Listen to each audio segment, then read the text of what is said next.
This is John from The Machinist, and you're watching ROCKFLESH.com.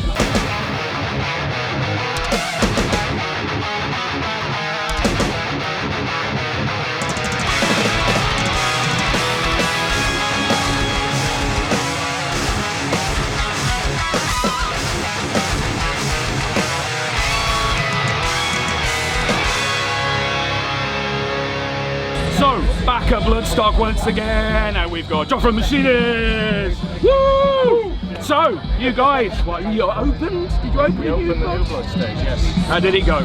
In your own words? It's better than I could have possibly imagined. They were all very, very helpful. There was a really good turnout. 10:30 in the morning, you kind of expect everyone to still be crawling out of their tent and being a little bit hungover, but there was a really strong turnout, and everything just went really like clockwork. It was really smooth. And, did it feel quite surreal almost? It did, yeah. And it was also kind of cathartic, because, you know, it's one of these things you sort of build up to it for weeks and weeks and weeks, and then it's sort of and then you're done. Did it feel like it was over before it even started, kind of thing? Like many things in life, yes. Always. Excellent. So, for those who don't know your music, how would you describe yourself? It's really nasty, industrial, black and death metal. And that is what it is. That's pretty much what it is. It is what it is. It's intense. It's an experience for the crowd. Kind of thing. How important is that feedback from the crowd when you guys are performing, or are you in your own zone? It's a little column A, a little column B. Once we start, we can't stop. It's one of the things. The Pringles band. Yeah. It's just like you gotta unpack it. You gotta finish. There's a lot of aggression goes into it. There's a lot of rawness goes into it. So it's sort of like once we hear those air raid sirens go off, the blinkers come down, and we've got to finish. And the audience, they come along with us, and we kind of hope it's a bit of a catharsis for them, really, because it is an experience, and it's a grueling one at that. Both challenging and enjoyable. One would hope. Yeah. But it's certainly, the aim is to be a bit of an endurance, as well as something that can be enjoyed, as well as something that can help process all of that shit that people just go through on a day-to-day basis. It's just slap yourself around the head a few times and you'll feel nice and euphoric afterwards.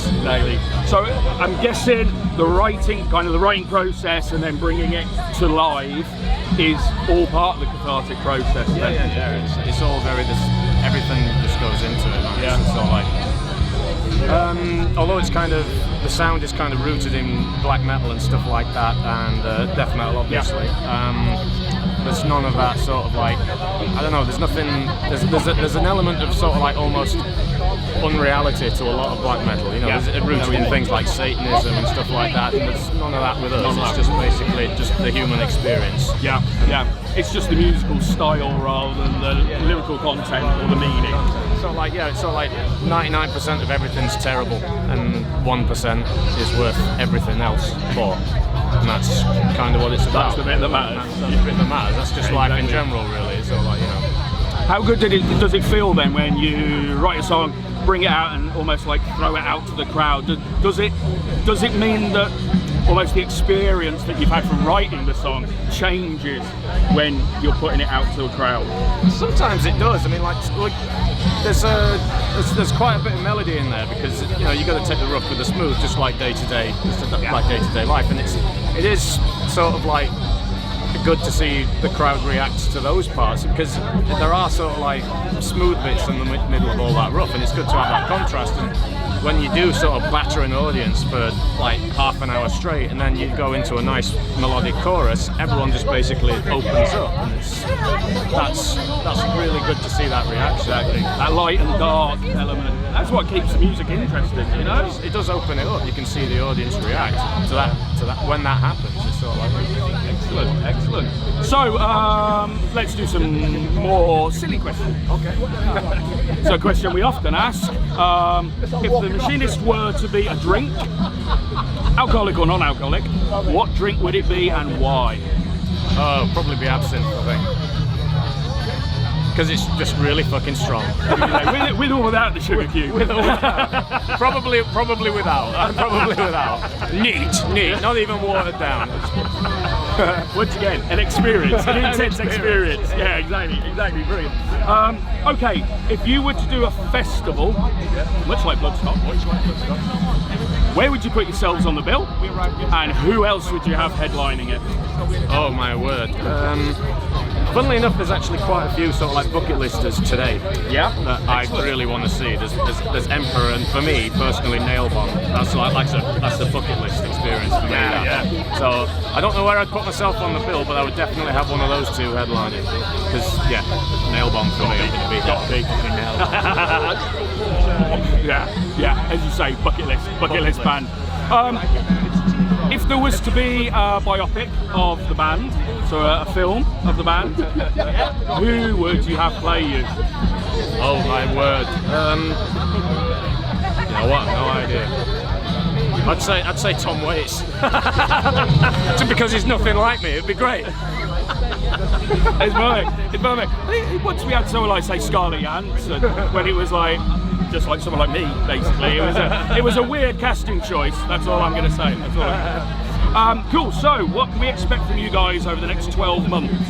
Well, we've got another EP in the works, where obviously we're just carrying on gigging. Because after this is definitely a pinnacle gig, but it is a gig, and we're going to do a lot more afterwards.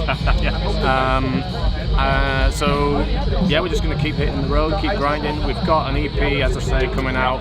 We're hoping to launch it towards the end of the year. It's songs that were left over from the writing process of the last album, that were thematically too close to songs that were already on the album. So we thought, well, if you put them on the same album, you'd end up with a 75-minute album, which no one wants, especially with us. We're a fucking draining experience at 40 minutes, let alone 70, man. We just didn't want to repeat ourselves. Sure. So we'll just clean them up, spruce them up, mix and master them, put them out on an EP. So shows, are they Northwest shows or around the country? We've got a few around the country. We got some in. We got one in Wales, Pentreth, I believe, in November. We got one in Birmingham in November as well. And I think we've got one somewhere else on another day. Well, check out the usual press outlets, such as ourselves. There's no data, so I can't check. So. Well, thank you very much for joining us today. No problem at all. And it's been awesome. Thank you very much. Thank you. Remember, I'm just going to hold that as like with a check or something. Yeah. Like, subscribe. Bloodstock, ROCKFLESH. ROCKFLESH at Bloodstock, ROCKFLESH.com, and reviews, photos from the whole festival, and thanks once again, and see you all soon.